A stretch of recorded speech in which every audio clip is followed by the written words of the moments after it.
안녕하십니까. 농부 놀이터입니다. 오늘은 복숭아 세균병, 세균성 병에 대해서 좀 말씀드릴까 합니다. 저도 오늘 같은 경우에 여기 마이신 종류를 제가 소개해 드릴까 하는데요. 그래서 세균성병, 천공병이라고도 하는데요. 가을 월동병균인데 상처를 입으면은 그게 과육이든 가지에다가 잠복해 있다가, 물론 비바람의 이슬을 통해서 자꾸 전염을 냅니다. 그래서 낙엽이라든지 가지에다가 월동을 이 세균이 잠복해 있다가 일정한 기온이 상승하면은 그게 3월경에 다시 재발하게 되는데요. 그래서 이 결과지를 빨리 제거하고 다 이렇게 소각해야 되는데 우리가 그러지 못하기 때문에 이 세균성 구멍병, 일명 천공병이라 합니다. 왜냐하면은 구멍이 뻥뻥 뚫려서 천공병이라고 하는데 이걸 방지하는 게 굉장히 까다롭습니다. 한번 걸리면은 그 지역의 전반적인 부분, 비바람이 불고 기온이 내려갔을 경우에 전반적인 게 세균병이 전염돼서 우리 지역 같은 경우에도 한번 난리가 난 적이 있습니다. 이 세균병은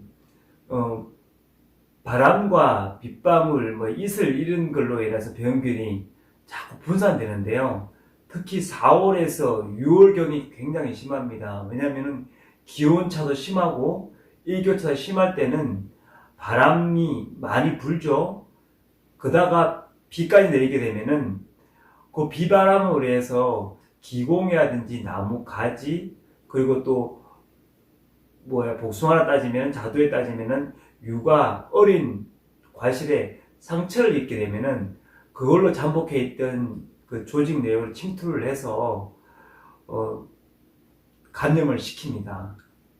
그래서 비바람이 잦고 또 지하 수위가 되게 높은 곳이라든지 사질 토양, 그리고 질소를 과다하게 시비를 해서 웃자라만 가지들이 많이 나오는 과수원들이라든지, 그리고 나무 세력이 많이 저하되어 있고, 그리고 강풍 강우에 많이 노출되어 있는 지역이 아무래도 세균성 감염이 많이 됩니다.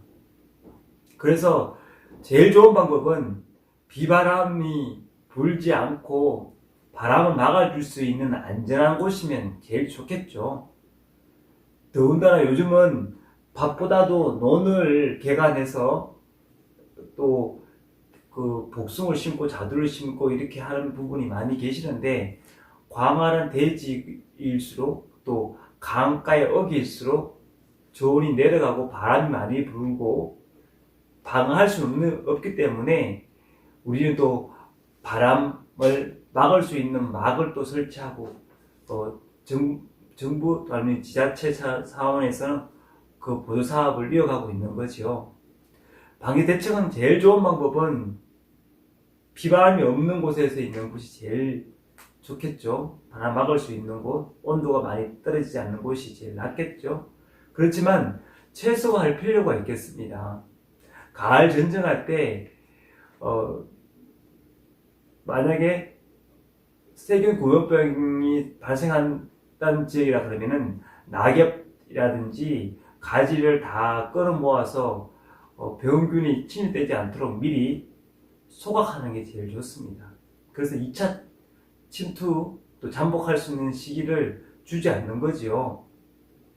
그래서 또 복숭아를 수확하고 9월, 10월경에 우리가 이렇게 여기 보면은 스키 브로드웨이라든지 이렇게 여러 가지 방지하는 방법을 제가 자료로 올려드리겠습니다. 그리고 또 이 확산을 줄일 수 있는 방법은 미리미리 이 항생제라든지 브로드웨이 석회 유황 같은 그걸 미리미리 처방을 해야 합니다. 수확 끝나고도 계속 처방을 해서 더 이상 전염이 생기지 않도록 그렇게 해야 되고요. 지금 5월이지 않습니까?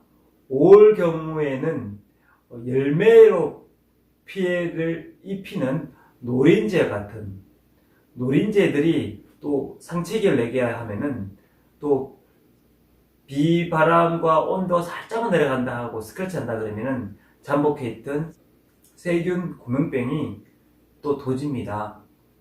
그래서 방제를 해야 되기 때문에 제가 오늘도 이 농약을 지금은 말신계를 쳐야 되기 때문에 말신계를 소개하려고 그러는 거거든요.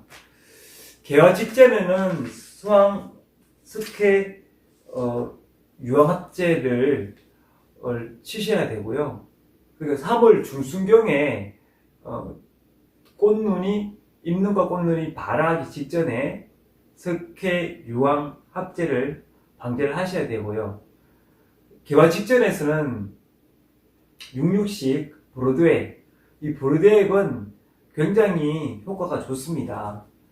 그 단점은 만들기가 까다롭고요. 또 약해 우려가 있다는 게 있습니다. 그렇지만 이 약해의 지속성은 브로드액 따라갈 만한 게 없고, 그리고 이게 살균력이 굉장히 좋다고 이렇게 우리 자료에 여러 가지 검토에 따름에 의해서도 좋다고 나와 있습니다.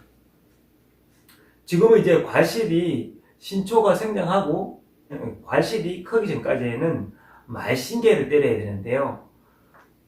제가 오늘 소개하려는 것도 이 말신계입니다. 이게 여기는 농협 케미컬에서 나와 있는 아리농용신이라는 수화제입니다. 가루입니다. 물론 이게는 저독성이고요. 살균제 라4가 적용기구입니다.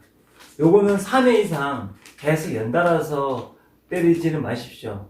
때리면은 세균 구멍병이라든지 모든 농약은 연달아서 계속 이렇게 방제를 하게 되면은 내성이 생기기 때문에 약효가 많이 현저히 떨어집니다.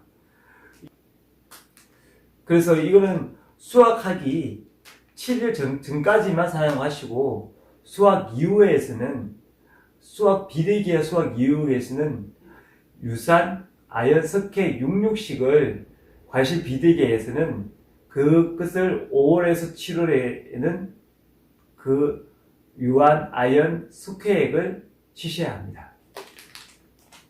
그리고 오늘은 이게 말신계를 이렇게 항생제 제품을 제가 들고 와봤는데요.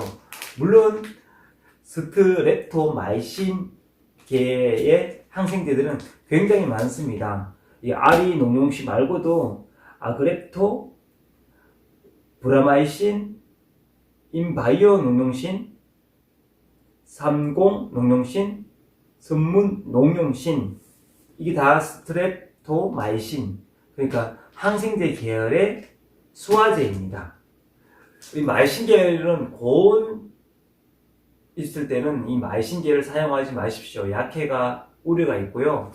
신초 생장기에 물론 이 말신계를 사용해야 되는데, 이 농신 같은 경우는 신초 생장기에 약간은 우려스러움이 있습니다. 그래서 적절하게 사용하시고, 너무 신초가 약할 때는 이 약제를 사용하시지 마시길 당부드립니다.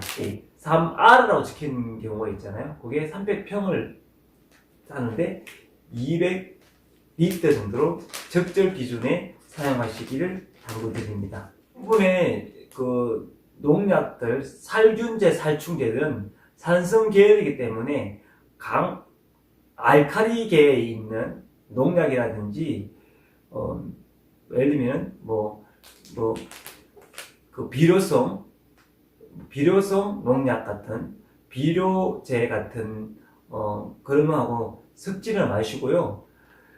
특히 세균 구멍병 같은 경우에는 단종으로 여러 차례 3번, 4번 이렇게 때려서 잡아야 됩니다. 그래서 이 천공병은 그만큼 무섭다는 점을 다시 상기하시고 미리 방지하시고, 가을에도 낙과 있을 때도 수확하고도 그리고 낙과했을 때 낙엽이 지고도 계속 낙엽 지기 전까지 계속 마신 게 또 마찬가지지만 보르도에게는지 식혜, 유황합제 그리고 여러 가지를 해서 미리 방제를 하시는 게 굉장히 좋습니다. 제일 무서운 게 이 천공병, 세균병들이 굉장히 무섭습니다. 그래서 오늘은 살균제를 이렇게 소개해 봐 드렸습니다.